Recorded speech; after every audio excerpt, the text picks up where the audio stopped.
हनुमान जी और भीम। भीम को यह अभिमान हो गया था कि संसार में मुझसे अधिक बलवान कोई और नहीं है। 100 हाथियों का बल है, उसमें उसे कोई परास्त नहीं कर सकता।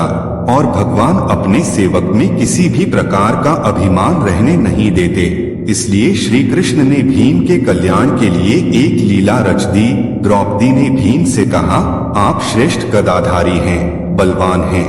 आप गंधमादन पर्वत से दिव्य वृक्ष के दिव्य पुष्प लाकर दे, मैंने अपनी वेणी में सजाने हैं। आप समर्थ हैं, ला सकते हैं, लाकर देंगे न दिव्य कमल पुष्प। भीम द्रौपदी के आग्रह को टाल नहीं सके। गदा उठाई और गंधमादन पर्वत की ओर चल पड़े। मदमस्त हाथी की तरह किसी तनाव से मुक्त निडर भीम कभी गदा को एक कंधे पर रखते, कभी दूसरे पर रखते। बेफिक्री से गंधमादन पर्वत की ओर जा रहे थे, सोच रहे थे, अब पहुंचा कि तब पहुंचा।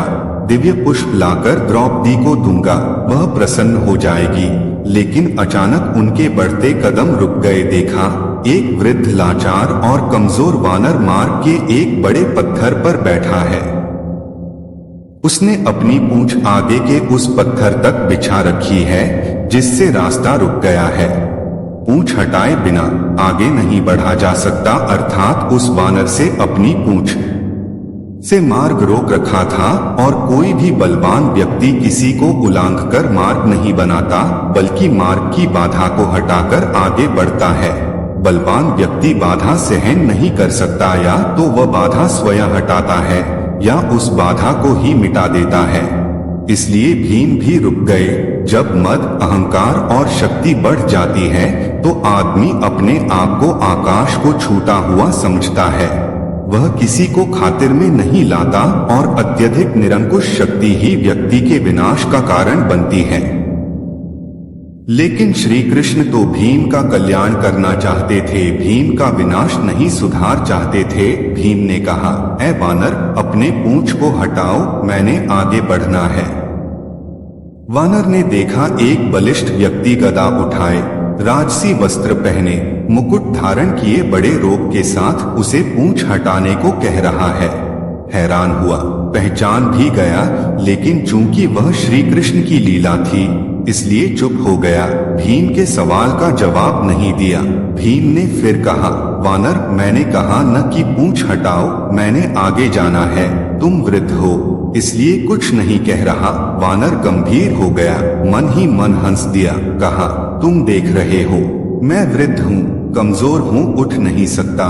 मुझ में इतनी ताकत नहीं कि मैं स्वयं ही अपनी पूंछ हटा लूं। तुम ही कष्ट करो, मेरी पूंछ थोड़ी इधर सरका दो और आगे निकल जाओ। भीम के तेवर कसे गदा कंधे से हटाई नीचे रखी। इस वानर ने मेरे बल को ललकारा है, आखिर है तो एक पूंछ ही, वह भी वृद्ध वानर की। कहा, यह मामूली सी पूंछ हटाना भी कोई मुश्किल है।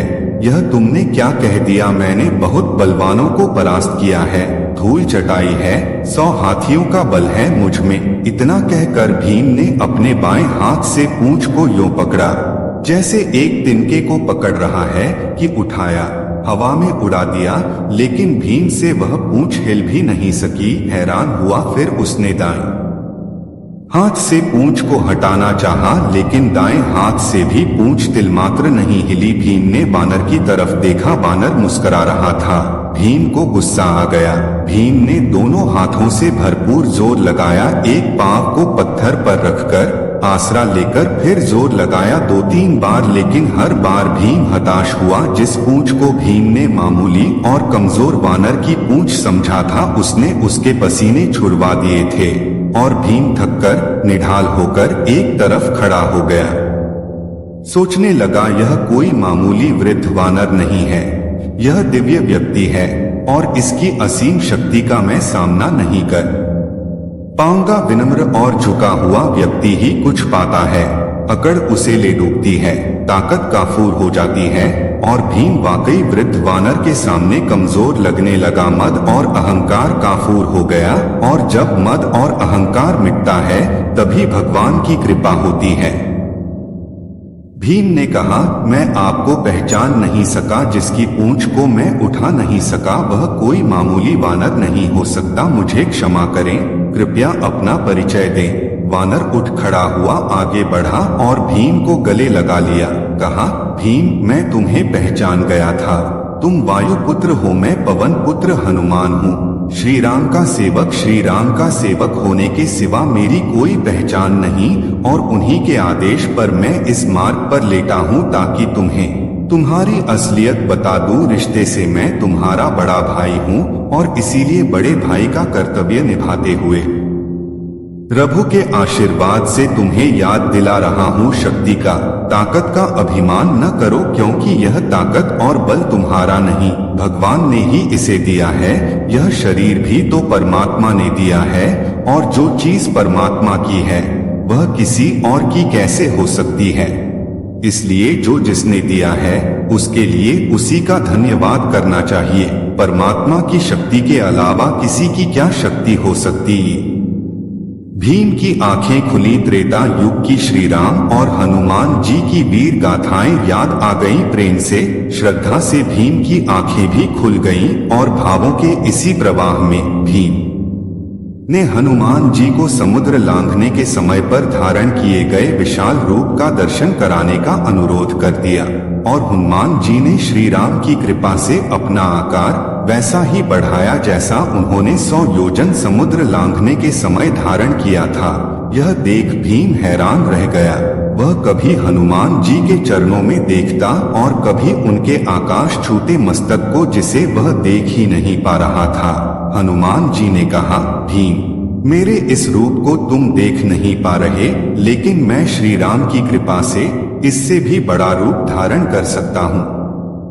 भीम ने हाथ जोड़कर सिर झटक दिया और हनुमान जी के चरणों में गिर पड़ा। भौतिक पद, प्रतिष्ठा और धन का अभिमान कैसा, ये तो कभी भी नष्ट हो सकते हैं। भौतिक पदार्थ भौतिक सुख ही देते हैं, लेकिन परमात्मा की कृपा तो शाश्वत होती है, जिसे कोई छीन नहीं सकता, चोर चुरा नहीं सकता। आदमी को उसी दायरे में रहना चाहिए जिसमें परमात्मा रखे। परमात्मा की इच्छा के बिना तो पत्ता भी नहीं हिल सकता। इंसान की जिंदगी का क्या भरोसा, किसी भी मोड़ पर 4 कदम की दूरी पर खत्म हो सकती है।